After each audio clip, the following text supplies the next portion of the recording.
Hello everyone, Sunderek here. So in today's video, I'm going to be talking about Kujou Sara and her kit basically. And in the end, I'll say a little bit whether you should pull her or stuff or not. And before we get started, just one quick announcement. The battle giveaway is still going on, and I guess your Emiya giveaway is still going on. Your Emiya giveaway will either end on the 29th or the 30th, and battle giveaway will end on the 5th of September. So you can still check out those two videos, they are linked in the description below. Now let's get started. So first of all, when you first take a look at Kujou Sara's kit, you might find it very confusing because her kit doesn't seem to work at all within herself. And after some examination, it also took me a while to figure that out, but currently it looks like Kujou Sara is focused on damage buff. Her Q can do damage, her E is mostly focused on buffing other characters. Her Q can buff other characters as well, but overall her focus is on buff and not dealing damage herself. So which means this means technically she is a support. Power level wise, I guess that she is going to be a little bit lower than that of a Bennett.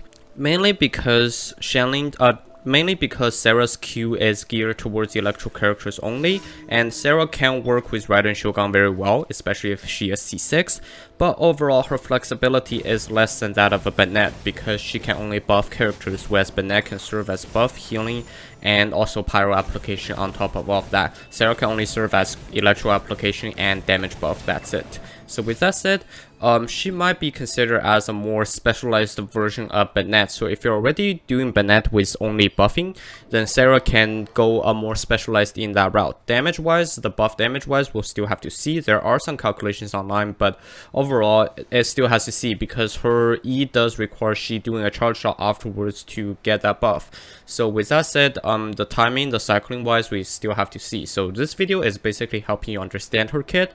I'll not comment too much on her power level, but if you ask me for at least first impression right now, my impression is that it's a slightly worse version of Bennett, but it's more focused than Bennett. So with that said, let's get started.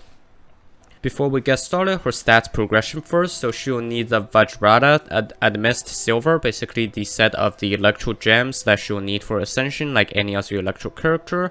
For the actual boss material, she needs the Storm Beads, which will be dropped by the Thunder Manifestation, which is i.e. Electro Oceanite.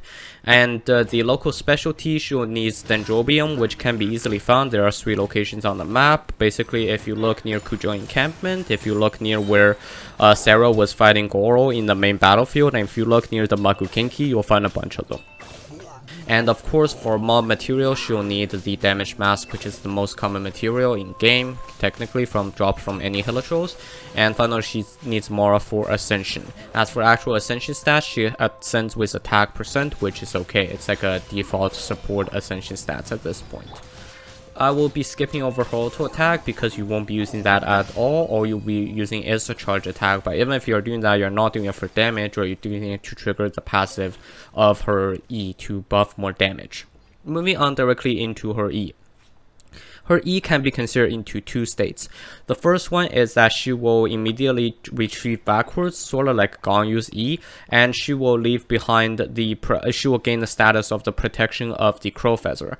While she is in the Crow Feather's protection, which will be called Crow Feather cover at this point, this state will last for 18 seconds, and anytime during this state, after she fires a fully aimed shot, the Crow Feather cover will be consumed. Instead, she will leave a Crow Feather at the target location, and this Crow Feather will explode after a certain period of time. It is said to be 2 seconds, still have to wait to see exactly how long it takes, but currently online it says it's 2 seconds, so I'm going with that.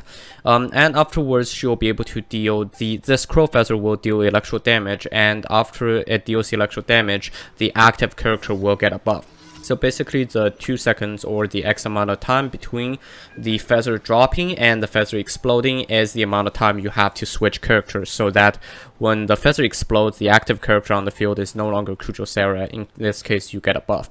So this is basically her E. It's mostly used to buff people, but you can use it for electro applications in a pinch. And some of her constellations also works towards making this process quicker, so it's going to be easier to pull off this whole combo of E and then charge shot and then switch character. Moving on to her Q. Her Q actually has a pretty nice damage numbers. It's not over the top because after all she is a 4-star, But the damage numbers are nice enough to make her Q like sort of a sub DPS level, if that makes sense. Basically what she does is she casts an initial strike which deals the AoE electro, and afterwards she casts 4 consecutive lightnings dealing outwards, and they're generally oriented 45 degrees from north, south, east, and west of her, if that makes sense, and up to a specific constellation, I believe, which is C4, she will be able to use 6 of them instead. And if you're orienting 6 of them, then 2 of them will be on her side, and then each one will have 60-degree angle in between them instead of 90 degrees, if that makes sense. So that is basically her Q. And the other thing is, after her Q, she'll also be able to buff someone. But again, you will need to swap character as her Q is going on, so by the end of her Q, the active character gets buffed. So this is her E and her Q. I'll move on to her Ascension Materials really fast. So for Ascension Materials, she'll need the Book of Elegance, or the Elegance series, which is the series used by Ayaka and Sarah. And you want to farm them ahead of time. And again, she uses the masks from the Hilichurls for Ascension. And for Ascension level past level 6, she needs the sort of the fiery something from the La Senora, who is the new weekly boss. We don't know the name of the item that is dropped yet. Moving on to her passive talents. So she has 3 passive talents, of course. So for her first talent, which unlocks at level 20, of course, after she is in the Crow Feather cover state, which basically means after she uses her E, for the next 18 seconds, whenever she does the charge shot, its duration for the shot to charge up is decreased by 60%. This basically helps her to speed up the process. However, overall, I believe it is still quite clunky to go E, charge shot, and then buff. But because of this 60% decrease, we will be able to see whether she will be able to pull this off or not. For her second talent, which unlocks at level 70, after she casts her E's and charges shot it, after the feather explodes, she will be able to restore 1.2 energy to all party members for every 100% energy recharge she has. This effect can be triggered once every 3 seconds. This basically leaves her more room to build, because currently if you're only building her buff, all you care about is base attack.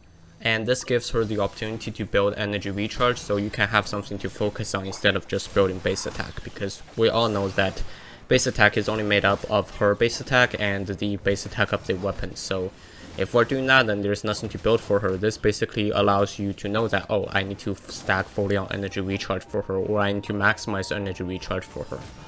Moving finally over Constellations really fast. They are generally speaking not that useful until C6, of course, and C6 is only limited to electro characters. So which is why I'm saying this is probably the best support for Bao, but she is a little focused in terms of her support capability, which sort of makes her in an awkward situation where she can only be used in very specific teams that needs a strong suit in that sort of support. Otherwise, there isn't much of a need for like a very specific character like this in most teams. Now, of course, other characters that can use her probably include Hu Tao or characters like that, but overall she is not like sort of a support that can just go in any team and still be fine. So for her first constellation, after her E grants attack damage bonus or hits opponents, the CD of her Q is decreased by 1 second. Can be triggered once every 3 seconds. It's a pretty nice allows her to spam Q, and on top of that, if you build energy recharge, then she should be able to cover for the 80 energy she's getting. Because also of the passive, after her E hits opponent, she also restores 1.2 energy.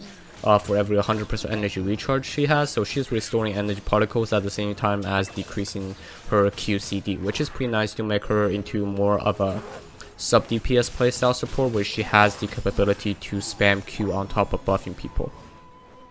For Constellation 2, unleashing Q will leave a weaker Crow Feather at Kujou Sara's original location, and that will deal 30% of its original damage. I believe the timer from the leaving of the feather to the exploding of the feather is also 2 minutes.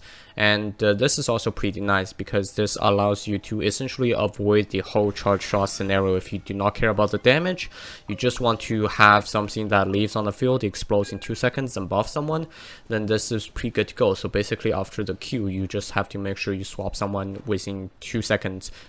You swap someone at the end of the Q, so not only does the Q buff the character, but the feather at the end also buffs the character because that is getting exploded. So this is pretty nice.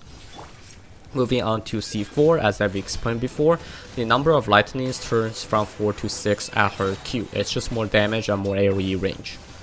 In a radial sort of sense, it doesn't exactly cover more range in terms of radius, but overall it's easier to get hit.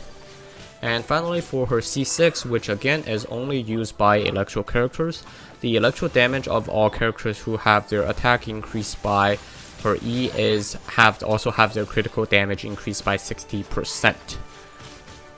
This works primarily on Bao or any of the electro main DPS, i.e. Keqing and Beidou. But overall, I believe Bao is the biggest benefiter from this, and it makes sense because after all, Sara is the right-hand man for Bao. But overall, I believe, again, as I've explained before, her kit seems more oriented in a very specialized situation. Like in a game like Arknights, she would probably be called like a specialist. So overall, she probably won't be able to fit in as many teams as Bennett fits in. But in specific team where Bennett is only serving as a team buff and not a healer at all, then in teams like that, she'll be able to do better than Bennett. But overall, I believe Bennett has more flexibility, which is currently the need because you can only fit 4 characters in a team. So I believe that she will be able to find her own niche to shine. However, her niche will be rather small in a sense. And overall, I would recommend getting at least a copy of her or 2 if you are going on the Random Banner anyways. However, if you are not going on the Random Banner, I don't recommend getting her specifically as a new character because she does not have that power level. So that's what I have for you today. Thank you very much for watching. Again, the Bao giveaway is still going on. All you have to do is check that video out. And thank you very much for watching. Have a nice day.